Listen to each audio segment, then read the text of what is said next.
معزز اور محترم شخصیتوں اور ارباب علم و بصیرت کی تشریف آوری کے لیے تہ دل سے مشکور ہوں۔ میں حالات کی اس دہلیز پہ کھڑا اس سوچ میں مستغرق ہوں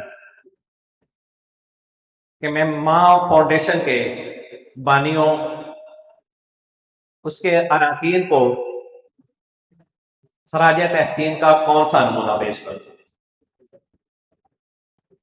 شاعر ہوتا تو الفاظ پہ ترتیب کو پیکر سخن بنا دیتا، ذوق موسیقی سے شناسائی ہوتی تو سازوں آوازوں کے جادو جگاتا، اور اگر فن تقریر کا ماہر ہوتا تو اپنی خطابت کے جوہر لٹاتا۔ میرے ساتھیوں، میں ماں فاؤنڈیشن کو آپ کے سامنے ذرا وسیع کینوس پہ پیش کرنا چاہ رہا ہوں۔ ماں فاؤنڈیشن صرف جس ماں کی آپ بات کر رہے ہیں اس کے تحفظ کی بات نہیں کرتی۔ ماں فاؤنڈیشن اس دھرتی ماں کی بات کرتی ہے جس پہ غریب بھی رہتے ہیں، امیر بھی رہتے ہیں، سیاستدان بھی رہتے ہیں اور اساتذہ بھی رہتے ہیں۔ تمام شعبہ آئے کے افراد اس زمین پہ رہتے ہیں۔ ماں فاؤنڈیشن ان تمام کے حقوق کی بات کرتی ہے۔ ماں فاؤنڈیشن 2014 میں جناب عبدالجبار صاحب کی زیر سرپرستی میں مرز وجود میں آئی۔ میں خراج تحسین پیش کرتا ہوں عبدالجبار صاحب کو۔ میرے پاس الفاظ نہیں ہے کہ میں کن الفاظ سے عبدالجبار صاحب کو خراج تحسین پیش کروں۔ ان کے لیے بس اتنا ہی کہنا چاہوں گا، مرحلے شوق کے دشوار ہوا کرتے ہیں، سائے کی راہ کی دیوار ہوا کرتے ہیں۔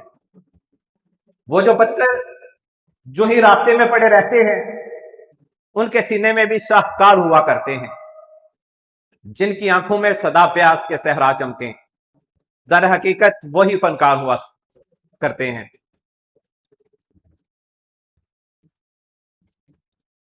سمجھ نہیں آتی دشمن کسے سمجھے جبار، دشمنی کے بھی تو معیار ہوا کرتے ہیں جناب۔ اس کے بعد محترم عامر صاحب انٹرنیشنل ایتھلیٹ ہیں، انہوں نے یہ بیڑا اٹھایا۔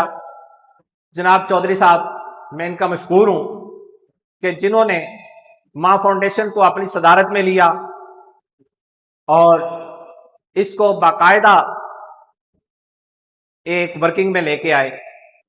میں خراج تحسین پیش کرتا ہوں جناب ثناء اللہ صاحب کو بھی، عامر صاحب کو بھی، جناب عبدالباری صاحب کو بھی، جنہوں نے نہ دن دیکھا نہ رات دیکھی اور ہمیشہ انسانیت کی خدمت کے لیے پیش رہے۔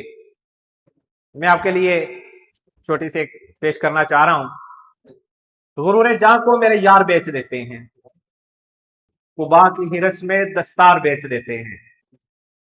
ایسے بھی لوگ ہیں دو چار خواہشوں کے لیے تمام عمر کا پندار بیچ دیتے ہیں۔